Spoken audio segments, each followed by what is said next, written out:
Hello everyone. Here in this video we are going to discuss about the topic force on a current carrying conductor placed in a magnetic field. हमें force के लिए जो है derivation यहाँ पे derive करनी है. तो एक यहाँ पे straight conductor है हमारे पास PQ, उसकी length जो है वो है L और इस कंडक्टर में from point P to Q जो है करंट I फ्लो कर रहा है. थ्री डायमेंशनल है, थ्री एक्सिस है. एक है हमारे पास वाई एक्सिस, इस साइड एक्स एक्सिस और अपर डायरेक्शन में Z axis. These three axis are perpendicular to each other. तो L is the length of conductor. अब जो बी वेक्टर है that is uniform magnetic field. Uniform magnetic field, उसकी जो magnetic field की strength है वो है बी वेक्टर और वो it is acting along Z axis. और जो एफ है, F is the force on a current carrying conductor और वो है उसकी डायरेक्शन है टुवर्ड्स एक्स एक्सिस. अब आई जो है टोटल करंट फ्लो कर रहा है through the conductor.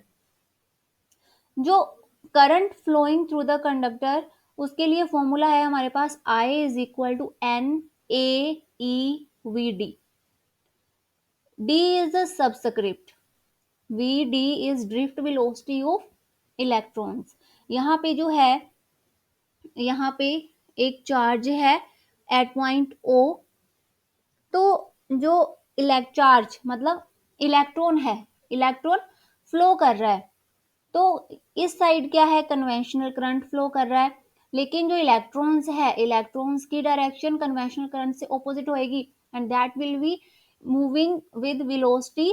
That velocity is known as drift velocity of electrons. उस वेलोसिटी को हम क्या बोलते हैं, जो कन्वेंशनल करंट की ऑपोजिट होएगी, that is drift velocity of electrons. और ई क्या है, इलेक्ट्रॉन पे जो चार्ज है, एक इलेक्ट्रॉन पे जो चार्ज है उसे हम क्या बोलेंगे, चार्ज ऑन एन इलेक्ट्रॉन. अब current flowing through the conductor is N A E V D. A क्या है, area of cross section of conductor. N is number of electrons. अब इसे हमने इक्वेशन नंबर 1 कंसीडर कर लिया. क्या करना है, इक्वेशन 1 को हमने दोनों side multiplying equation 1 by L on both side, दोनों साइड हमने एल से मल्टीप्लाई कर देना है. तो लेफ्ट हैंड साइड हमारे पास क्या बन जाएगा, आई एल, और राइट हैंड साइड पे क्या बन जाएगा, N A L E V D. अब आई एल मतलब आई एल इस डायरेक्शन में है, ये देखो आई एल इस डायरेक्शन में है और वी डी क्या है, इसकी डायरेक्शन ऑपोजिट है. तो अगर I L and V D both are in opposite direction तो हमारे पास क्या बन जाएगा, I L vector is equal to minus N A L E V D. तो हम यहाँ पे वेक्टर भी लगा देंगे, वेक्टर का साइन. इसे हमने इक्वेशन नंबर 2 कंसिडर कर लिया. अब magnetic Lorentz force on an electron having charge minus E, क्योंकि जो इलेक्ट्रॉन है उस पर हमेशा चार्ज क्या होता है, नेगेटिव होता है. तो ई को हम क्या लिखेंगे, minus E. And moving with velocity V D inside magnetic field of strength B is magnetic Lorentz force. हमें पता है कि वो होती है F is equal to minus E bracket V D cross B vector. ये हमने अपनी जो है प्रीवियस वीडियो में वहां पे डिस्कस किया था, मैग्नेटिक लोरेंस का फॉर्मूला वहां हमने डिराइव किया था.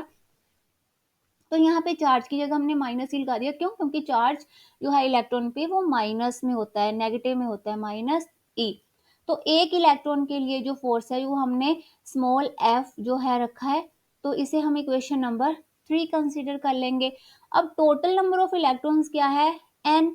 तो अगर पूरे उस पर फिर फोर्स देखें, हम पूरे सिस्टम की फोर्स कैपिटल एफ में हम कंसिडर कर लेंगे, it will be N F vector, total number of electrons into one electron पे जो फोर्स अप्लाई हो रही है वो वाली. Let it be question number 4. अब हमने N total number of electrons, इसके लिए इसकी वैल्यू पुट करनी है. तो N is equal to N into small N into volume of conductor. Volume of conductor क्या होएगा, एरिया इंटू लेंथ. तो N into volume of conductor, N A L, A L क्या हो गया उसका वॉल्यूम. तो हमने एन की वैल्यू यहाँ पे क्या पुट करनी है इक्वेशन नंबर 4 में, एन ए एल, और एफ की वैल्यू हमारे पास इक्वेशन नंबर 3 से क्या है, minus E V D cross B vector. F vector is equal to, अब हमारे पास क्या आ जाएगा, एन की वैल्यू हमने क्या पुट कर दी, एन ए एल, एफ की क्या पुट कर दी, minus E V D cross B. अब नेगेटिव साइन जो है वो बाहर आ जाएगा, एन ए एल ई जो वेक्टर में है वो एंड में चले जाएगी, V D vector cross B vector. अब इसकी वैल्यू हमारे पास क्या आती, फ्रॉम इक्वेशन नंबर 2 यहाँ से minus N A L E V D, equation number 2 से इसकी वैल्यू थी हमारे पास आई एल वेक्टर। तो हमने यहाँ पे क्या किया, इसकी जगह आई एल वेक्टर पुट कर दिया, क्रॉस हो गया बी। अब हमने अगर क्रॉस प्रोडक्ट हटाना हो तो क्रॉस प्रोडक्ट हटा के क्या होता है, sine of angle between them. अब let theta be the angle between both of these vector quantities B and L. तो length of the conductor and magnetic field के बीच अगर हम थीटा एंगल कंसीडर कर लेते हैं तो क्रॉस प्रोडक्ट हटा के हमारे पास क्या आ जाएगा, F is equal to B I L sine theta. Let it be equation number 6। ये जो है हमारे पास फोर्स का फॉर्मूला आ गया, F is equal to B I L sine theta. जब हम फोर्स अप्लाई करते हैं, फोर्स होना करंट कैरिंग कंडक्टर, जब हम इसे यूनिफॉर्म मैग्नेटिक फील्ड में रखते हैं। अब ये फॉर्मूला आ गया जनरल फॉर्मूला हमारे पास। अब हमारे पास दो जो है स्पेशल केस है कि अगर हम थीटा को 0 डिग्री पुट करें या 180 पुट करें, और सेकंड जो है वो हम इसे 90 पुट करेंगे। फर्स्ट है कि अगर हम थीटा को 0 डिग्री पुट करें, चाहे साइन 0 हो चाहे साइन 180 हो, तो उसकी वैल्यू हमारे पास क्या होगी, जीरो होगी। साइन 0 भी 0 होता है, साइन 180 भी 0 होता है। तो अगर हम थीटा को 0 पुट करें, बी आई एल साइन 0 या साइन 180, तो यहाँ पे 0 आ जाएगा, 0 को बी आई एल से मल्टीप्लाई किया तो आंसर विल बी 0। तो फोर्स वहां पे क्या होएगी, 0। मतलब जब मैग्नेटिक फील्ड और करंट की डायरेक्शन सेम होएगी तो वहां पे फोर्स क्या होएगी, 0 मिनिमम होएगी। और अगर हम थीटा को 90 पुट करते हैं तो क्या आ जाएगा, बी आई एल साइन 90। तो साइन 90 की वैल्यू कितनी होती है, 1। तो बी आई एल इंटू 1 क्या बन जाएगा हमारे पास, बी आई एल। और यहाँ पे फोर्स की वैल्यू क्या होएगी, मैक्सिमम। मतलब जब हम यहाँ पे बी और आई को परपेंडिकुलरली रखते हैं, इनकी डायरेक्शन एक दूसरे से क्या है, परपेंडिकुलर है, ये both of these are perpendicular to each other. तो फोर्स जो है वहां पे कंडक्टर पे, वहां पे उसकी वैल्यू क्या होगी, मैक्सिमम। और जब वो पैरेलल है तब उसकी वैल्यू क्या होगी, 0। आई होप कि आप लोगों को ये वीडियो पसंद आई होगी। तो नेक्स्ट वीडियो में अब हम डिस्कस करेंगे force between two infinitely long parallel current carrying conductors. ये वाली डेरिवेशन हम नेक्स्ट वीडियो में डिस्कस करेंगे। Thank you.